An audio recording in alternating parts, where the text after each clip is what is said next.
आइए sir, so good morning. हम लोग का होल्डिंग कंपनी का एग्जाम्पल नंबर 4 हो रहा है। एग्जाम्पल नंबर 3 तक आप लोगों ने क्लास में देखा था, जिसमें आपने देखा था कि थोड़ा रिकैप बोल दे रहे हैं। ये होल्डिंग कंपनी, ये सब्सिडरी कंपनी होती है। होल्डिंग कंपनी का मैंने मतलब समझाया था कि ये वाले बंदे जो होते हैं, ये 50% से अगर ज़्यादा वोटिंग राइट अगर रखेंगे तो ये कंपनी होल्डिंग कंपनी मानी जाती है, और ये कंपनी सब्सिडरी कंपनी उस कंपनी का माना जाएगा। मतलब इस कंपनी का 50% से ज़्यादा वोट राइट खरीदा है, मतलब इक्विटी शेयर कैपिटल ज़्यादा मालिकाना हक हो इनका, तो ये सब्सिडरी कंपनी कहलाएगा। यानी ये लोग जो डिसीजन लेंगे वो उसी हिसाब से ऑपरेट करेगा काम, ठीक है। बट हमारा काम क्या, इसके बुक्स ऑफ अकाउंट, यानी ये क्वेश्चन में इसका एक बैलेंस शीट दिया रहेगा, इसका एक बैलेंस शीट दिया रहेगा क्वेश्चन पेपर में, और इस बैलेंस शीट को आप क्या करेंगे, आपको AS 21 के हिसाब से कॉन्सोलिडेटेड बैलेंस शीट बनाना पड़ेगा। फिर हमने बोला था कि अगर आप AS 21 कुछ बातें बोली गई थी, उन्होंने बोला था यहाँ जो इन्वेस्टमेंट होता है और यहाँ का जो मालिकाना हक होता है, ये दोनों कट ऑफ हो जाते हैं, नहीं लेते हम लोग जब आप कॉन्सोलिडेटेड बैलेंस शीट बनाते हैं तो। बट आपके क्वेश्चन में अगर ये 80% अगर खरीदेगा और यहाँ पर आपके 80% अगर यहाँ पर खरीदा, पूरा 20% नहीं खरीदा है, तो यहाँ पर ही आपके कुछ इसके शेयर होल्डर के नाम 20% वाले जो बच गए हैं उनको माइनॉरिटी इंटरेस्ट बोल के हम लोगों ने बातचीत किया था। और हमने बोला था ये पैसा और इसके साथ रिजर्व एंड सरप्लस, इसके पैसे वाले पैसे के इसके 20% निकालने पड़ेंगे माइनॉरिटी इंटरेस्ट। यही लास्ट क्लास में मैंने डिस्कस किया था, माइनॉरिटी इंटरेस्ट का लेकर खेला था मैंने। और मैंने क्या बताया, इसमें कॉक निकालना, यानी इसका जो वैल्यू है, और ये जो आपने जितना का दाम आपने लगाया था 8.5 लाख रुपए लगाया था, और इनका कुल 80% का वैल्यूएशन मार के देख रहे 6.5 लाख हो रहा, तो 8.5 लाख से 6.5 लाख, 2 लाख का आपका जो लॉस हो रहा है, उस लॉस को गुडविल बोल के हम लोगों ने शो किया था, और इस प्रेजेंटेशन को हम लोग बोलते हैं कॉस्ट ऑफ कैपिटल। तो आपको यहाँ पर 2 कैलकुलेशन आज से क्लास में हमारा होगा। और मैंने बोला था ये जो इन्वेस्टमेंट करेगा ये 31 मार्च को किया था, और मैंने 2 एग्जांपल जो दिखाया था इसमें पूरा 100% खरीदा गया था, और आखिरी वाले एग्जांपल में मैंने 80% करके दिखाया था कि अगर सपोज करो 80% करिएगा, अभी लास्ट डेट में खरीदता है तो क्या डिफरेंस होगा, तो वहां पर माइनॉरिटी इंटरेस्ट का जन्म हो चुका था। बट आज के क्लास में क्या करेंगे, हम लोग डेट थोड़ा चेंज करेंगे, और डेट चेंज करने के बाद वही एग्जांपल रखेंगे, पर डेट चेंज रहेगा और उसको कैसे सॉल्व करेंगे वो देखना हम लोग। तो आज की क्लास अब शुरू हो रही है।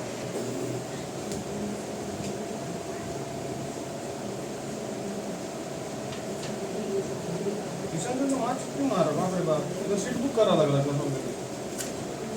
तो छुट्टी मारेगा तू। बिट्टू भी गाँव गया अभी ना। Equity and liability, example number 4 को कॉपी करेंगे आप लोग। इक्विटी एंड लायबिलिटी का हेडिंग देंगे, यहाँ पर शेयर्स कैपिटल लिखेंगे। शेयर कैपिटल जो लिखेंगे, यहाँ पर 2 कंपनियां थी, 2 बैलेंस शीट्स है यहाँ पर, एक है H लिमिटेड और एक है S लिमिटेड। H लिमिटेड में मैंने बताया था कि 13 लाख रुपए का शेयर कैपिटल है, और यहाँ पर 7 लाख का वो है, ठीक है। Reserve and surplus, reserve and surplus जो दिया हुआ था यहाँ पर 2 लाख रुपए का है, और यहाँ पर 1 लाख रुपए का है, और क्रेडिटर जो दिया हुआ था वो 5 लाख रुपए का दिया हुआ था, और यहाँ पर 2 लाख रुपए का दिया था। सेम लास्ट क्लास वाले जैसे मैं कर रहा हूँ चीजें। यहाँ पर हो गए आपके 20 लाख रुपए, यहाँ पर हो गए आपके 10 लाख रुपए। उसके बाद आप एसेट्स की जानकारी यहाँ पर लिए थे। एसेट्स की जानकारी में नॉन करेंट एसेट्स में टेंजिबल एसेट दिया हुआ, मतलब कहने का मतलब फिक्स्ड एसेट्स, कहने का मतलब फिक्स्ड एसेट्स। यहाँ पर 10 लाख रुपए दिया हुआ है, और यहाँ पर 7 लाख रुपए दिए गए हैं, और आपको इन्वेस्टमेंट दिया हुआ है, यही नॉन करेंट इन्वेस्टमेंट्स, इन्वेस्टमेंट दिया हुआ है। इन्होंने बोला 80% से, यानी 100%। AS 21 बोलता है कि 100% दिखाओ, अगर 80% लिए तो 20% माइनॉरिटी इंटरेस्ट बोल के शो होगा। तो इसीलिए हम लोग 80% हम लोग जो दिए हैं, 80% ऑफ किस पे पैसा, किस कंपनी आप शेयर लिए हैं, S लिमिटेड का शेयर्स हम लोगों ने एक्वायर किया, यानी पैसा लगाए, और उसके लिए पैसा कितना दिए, 8.5 लाख, यही दिए थे हम लोगों ने। अब यहाँ पर आपका CA जो करेंट एसेट्स है 1.5 लाख रुपए का ये दिख रहा है, और 3 लाख रुपए का ये दिख रहा है। तो आई थिंक टोटल आपका जो दिख रहा है बैलेंस शीट वो है 20 लाख रुपए का, और ये है 10 लाख रुपए का। और आपको बोला prepare consolidated balance sheet as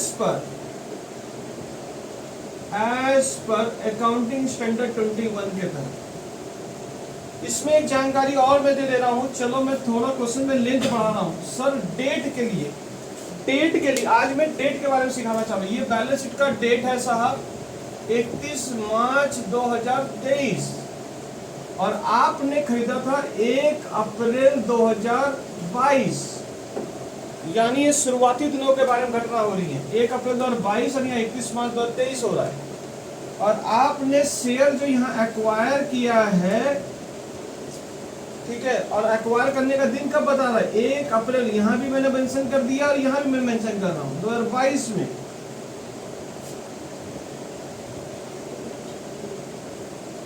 and balance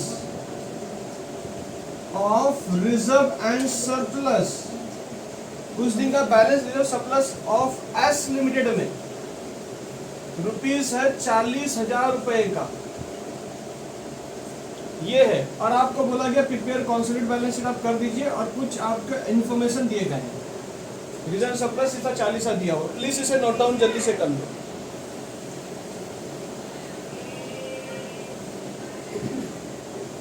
note down करिए फिर बात करता हूँ। सर हमें ना बैलेंस शीट बोला बनाने के लिए, हम बोले बेटा क्या दिक्कत है बैलेंस शीट बनाने में, बना डालो बेटा, क्यों अपने आप को रोकते हो? नहीं रोको बेटा अपने आप को। ठीक है सर, नहीं रोकेंगे अपने आप को। तो बनाते कैसे थोड़ा मुझे ये बताओ। कंसोलिडेटेड बैलेंस शीट आप कैसे बनाते हो? Consolidated balance sheet as on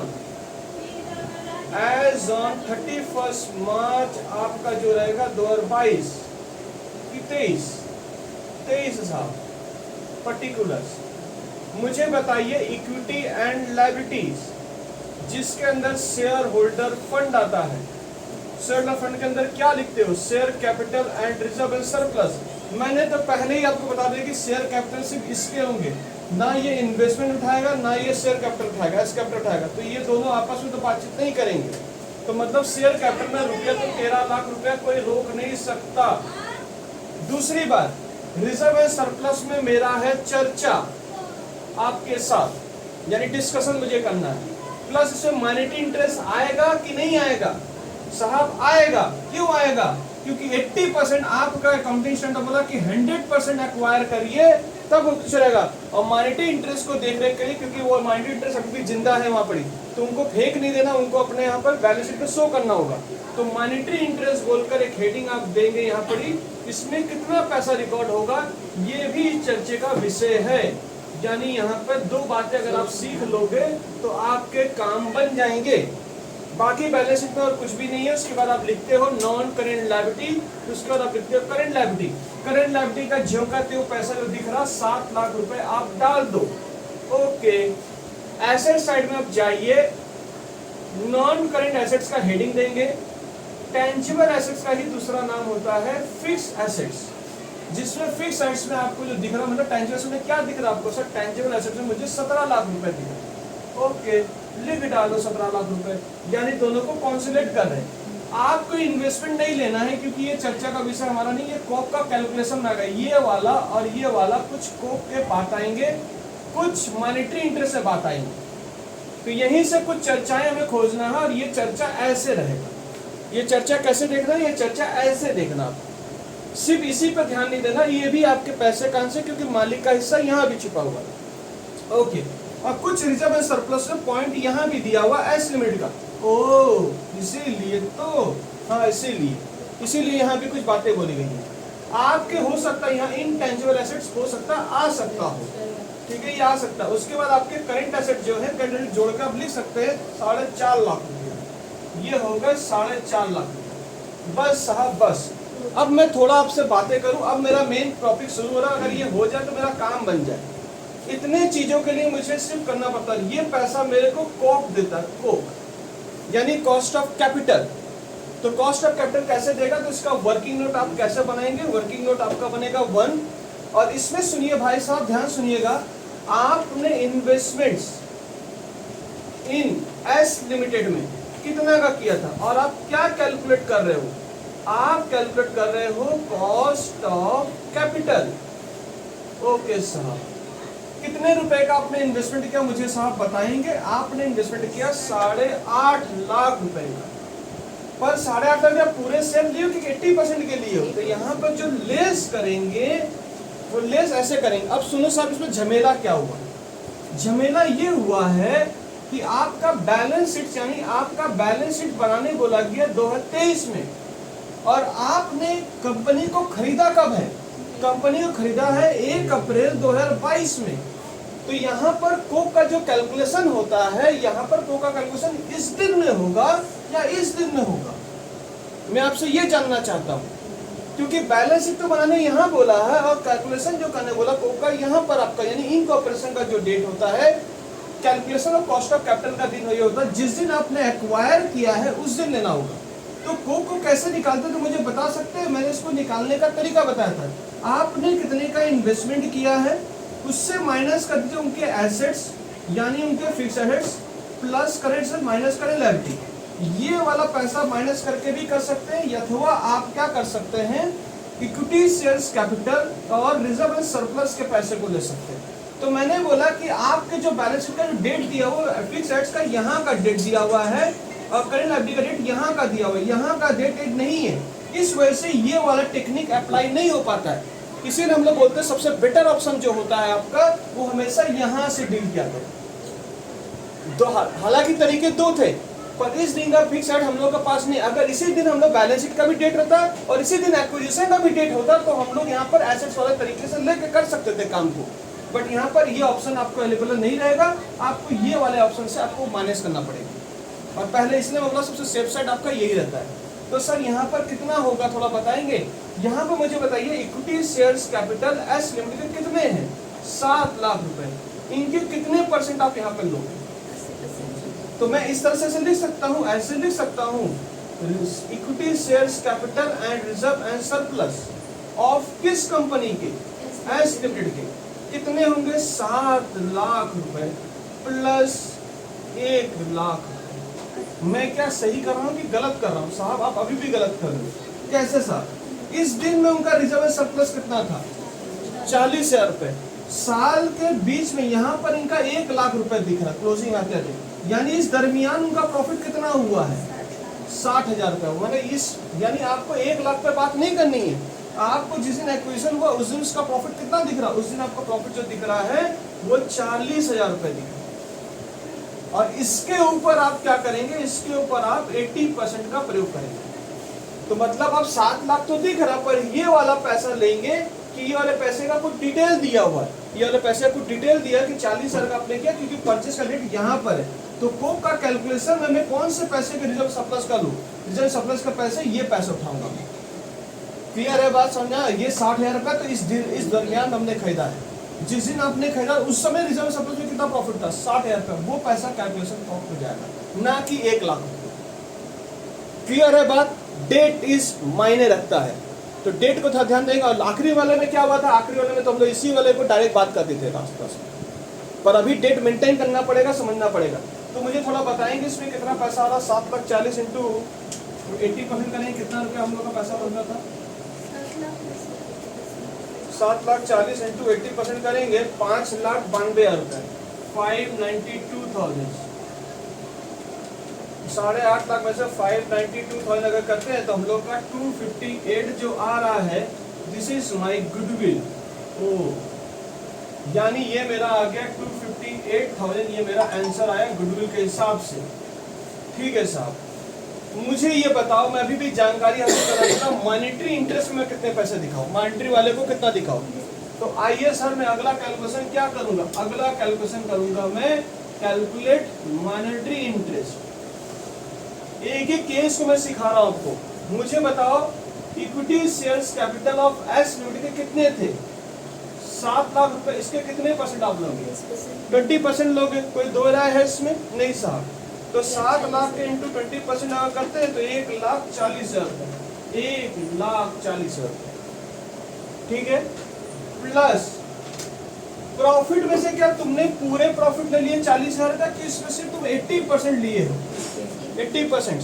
और इस बीच में सुनिएगा ध्यान से, आपका बीच में कुछ प्रॉफिट हुआ तो यहाँ पर देखो जो पहले वाला जो प्रॉफिट था वो 40,000 में से तुम कितना लोगे? 20%। 40,000 का 20% 8,000 रुपया है। मुझे साहब बताओ, ये एस लिमिट का, इसमें कोई दिक्कत नहीं, इसमें उंगली नहीं करना, ये तो होल्डिंग कंपनी है।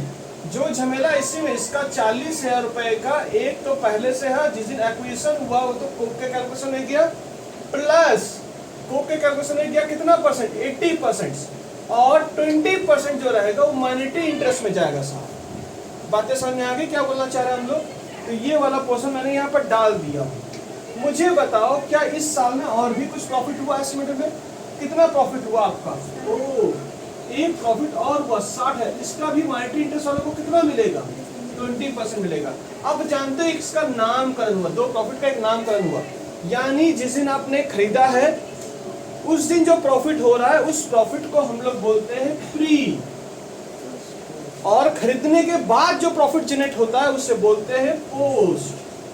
तो ये नाम हो गया प्री प्रॉफिट का पोस्ट प्रॉफिट, यानी माइनॉरिटी इंटरेस्ट में प्री और पोस्ट दोनों आया है। क्लियर है बात? समझ आया क्या कर रहे हैं हम लोग? तो 60,000 के ऊपर आप इंटू कितना परसेंट करेंगे? 20%, 12,000 रुपए आएगा। तो मुझे बताओ साहब 1,60,000 ये माइनॉरिटी इंटरेस्ट के कैलकुलेशन में जाएगा। तो माइनॉरिटी इंटरेस्ट में कुल कितना दिखेगा? 1,60,000 रुपए। रिजर्व एंड सरप्लस से मुझे एक बात बताओ बेटा, रिजर्व सरप्लस में आपका पहले होल्डिंग कंपनी का कितना रिजर्व है? 2 लाख रुपए। और इस दरमियान आपका कितना प्रॉफिट हुआ है? 60,000 रुपए। तो 60,000 पूरे दिखाने हैं होल्डिंग कंपनी को कि उसका 80% उसे दिखाएगा? 80% दिखाएगा। तो 12 अगर यहाँ चले गए तो यहाँ पर कितना दिख रहा होगा? 48,000 रुपए। 248,000 यहाँ पर दिख रहा है। टोटल लगाओ 13 lakh plus 248 plus 1,60,000 plus 7 lakh रुपए, 24,08,000 रुपए। यहाँ भी 24,08,000 रुपए।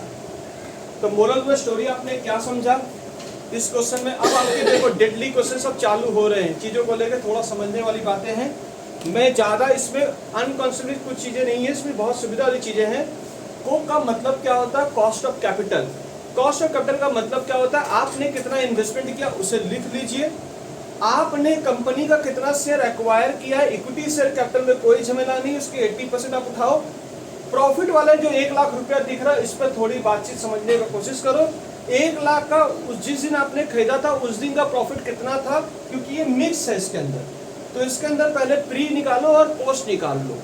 तो 1 लाख में से प्री वाला जो प्रॉफिट था, प्री किसे बोलते हैं? जिस दिन आपने इनकॉर्पोरेशन किया, कंपनी का इनकॉर्पोरेशन, उस समय उतना प्रॉफिट जो था उसका इतना 80% आप यहाँ पे दिखाएंगे, ठीक है। और उसके बाद जो प्रॉफिट हो रहा है वो प्रॉफिट माइनॉरिटी इंटरेस्ट में तो हालांकि दोनों आएगा, प्री का भी आएगा पोस्ट का भी आएगा। और आपका जो बाकी का जो प्रॉफिट था वो सिर्फ पोस्ट प्रॉफिट बोला गया। तो पोस्ट प्रॉफिट का हिस्सा किस में जाएगा? पोस्ट प्रॉफिट का हिस्सा अगर कोई मुझसे पूछे तो मैं नीले कलर से बता सकता हूँ, भैया ये एक तो 20% जो गया वो माइनॉरिटी इंटरेस्ट हो गया, और 80% जो गया वो रिजर्व एंड सरप्लस के हेडिंग में जाएगा। बस इतनी सी बातें मैंने किया। क्या इसमें कोई चीज खतरनाक वाली बातें कर रहा हूँ मैं? क्लियर है बात? इसी पैसे को छंदबंद मैंने काम किया। प्लीज कॉपी कर लो इसको। क्लियर है बात?